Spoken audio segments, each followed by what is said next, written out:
his hand, he looked like a drunk old fool. Hey guys, it's been a while. I've done a video in a little while, but got a few things to report on. I got a couple of projects going, and got the Hokie brews been bottled. It's actually kegged right now, and I bottled it all up, and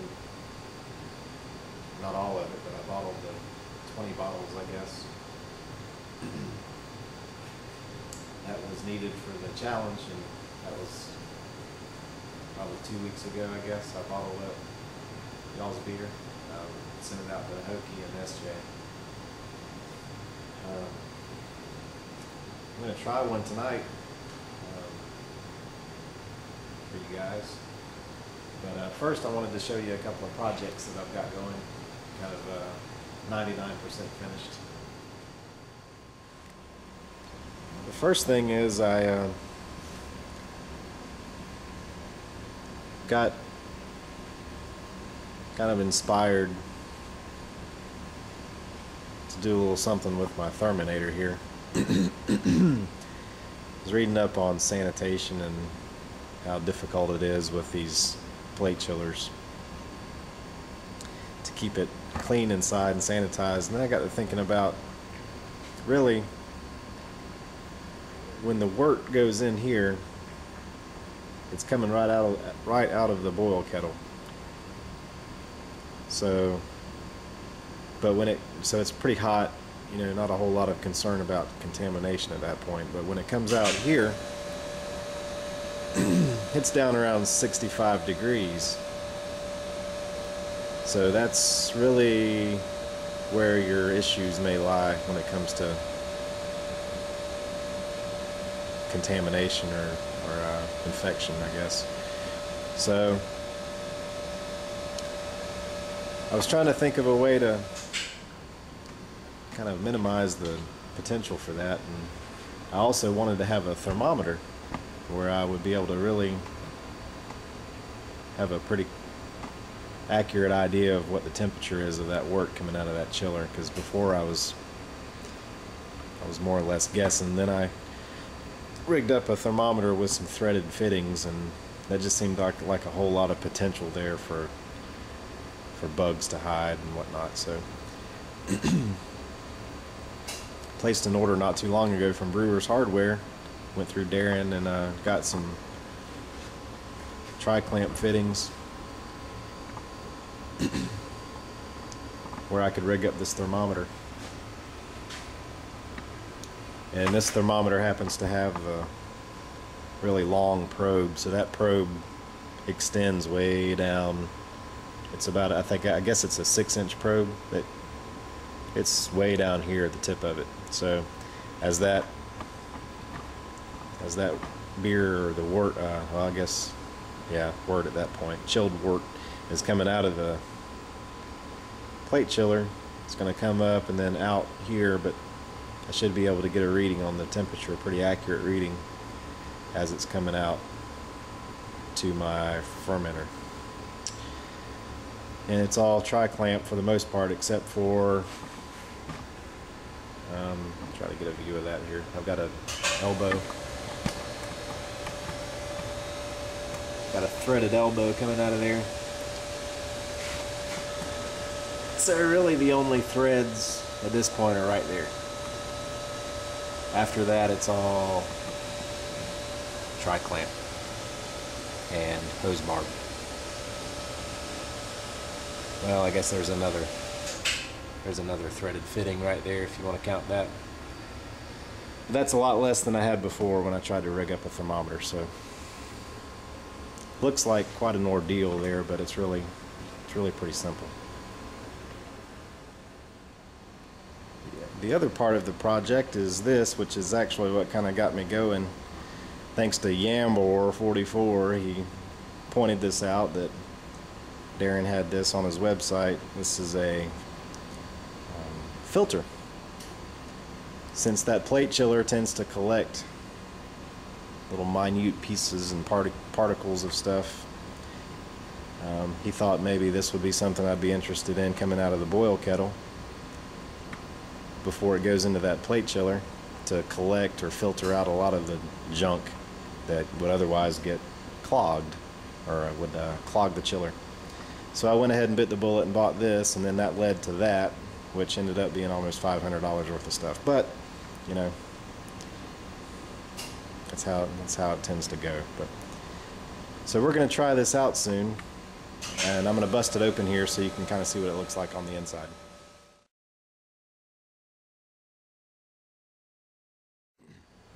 Okay, so as you can see, it's just basically a stainless steel cylinder. It's pretty heavy duty. So the beer comes in here, or the wort comes in here, fills up this cylinder here, and is pulled through this filter. As you can see, the stainless steel cylinder itself has small holes in it, but then I've also added this additional net sleeve to go over that, so it's filtering down to like I don't know, it's pretty fine. It's like 0.5 microns or whatever. It's pretty small. So I'm thinking using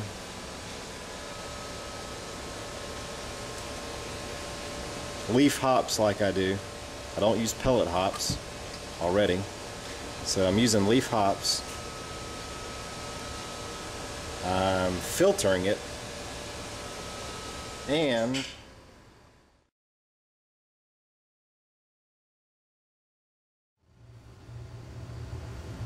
I've added that little piece of silicone tubing down there in the bottom of the boil kettle to where it'll collect way over there off to the side. So if I whirlpool, that should cause most of the junk to collect in the center anyway. And if I'm drawing it off of the side and running it through a filter before it goes into that plate chiller, and I'm using leaf hops, which produce substantially less mess anyway, I really shouldn't have a lot of issue with junk going through that plate chiller to clog it up or to collect and make it hard to get out, hard to clean, hard to sanitize. So that's my goal there, and I think that should work pretty well. I'd like to try it out pretty soon. Hopefully I'll have the opportunity. And finally, I also decided to just go ahead and switch out everything, all my fittings, to stainless steel. I had brass on there before, but I've got sulfur water here where I live, and it was really kind of wreaking havoc on that brass. So I've just switched everything out to stainless. All my fittings, all my pumps, kettles, everything has gone stainless. But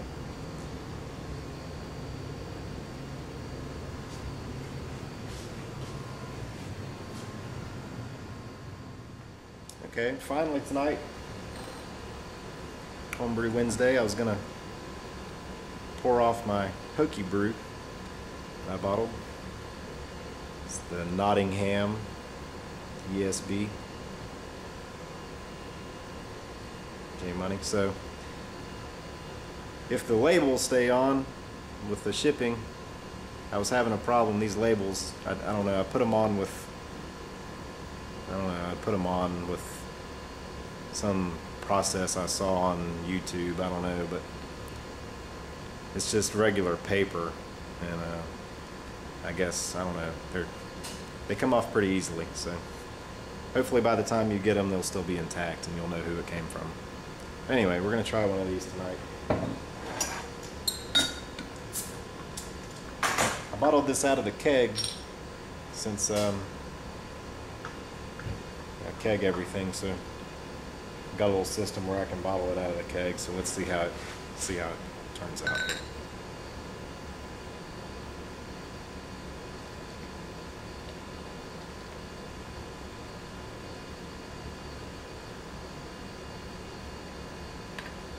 Alright, this has been in the bottle for a couple of weeks now, and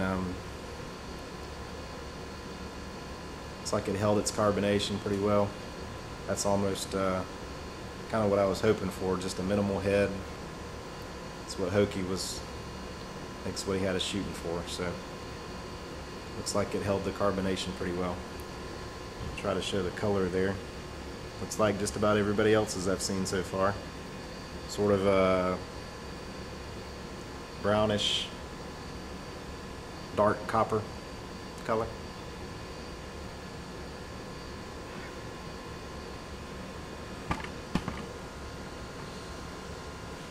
It smells good. Sorry for the close-up there. I know. Let me back up a little bit. There we go. Yeah, it smells pretty good. It smells malty. Not really much hop presence at all. So it looks okay. Looks actually not cloudy. Not cloudy at all. I'm kind of pleased with that. Smells good. Let's taste it. Cheers.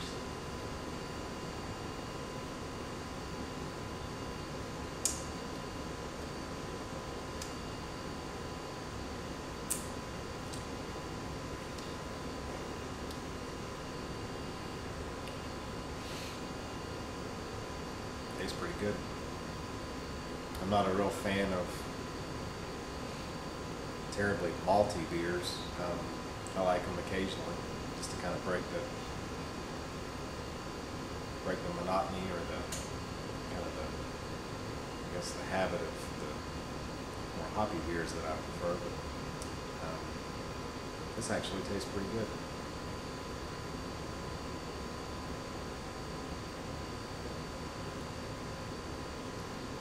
I'm not going to go into trying to describe a bunch of fancy terminology because I'll just look stupid, but hopefully if you guys, the beer that you get, hopefully if it survives the transport process and the heat and the different changes in temperature that it'll experience en route and the bouncing around and all that, hopefully by the time you get it, the time you chill it, the time you try it, it tastes as good. And I'm sure the rest of you guys, we're all going to have some good beers to try. Looking forward to it.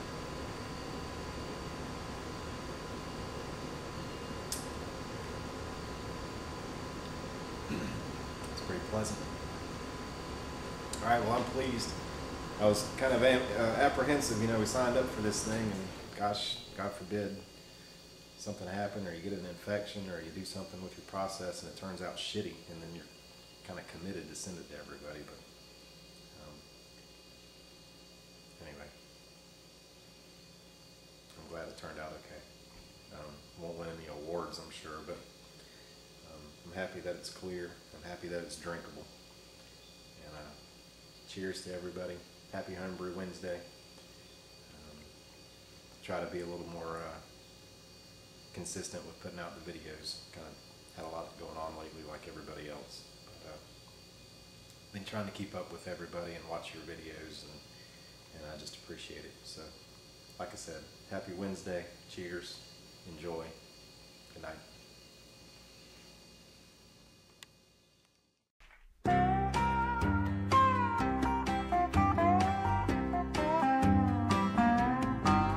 The hawk of a man with a beer in his hand.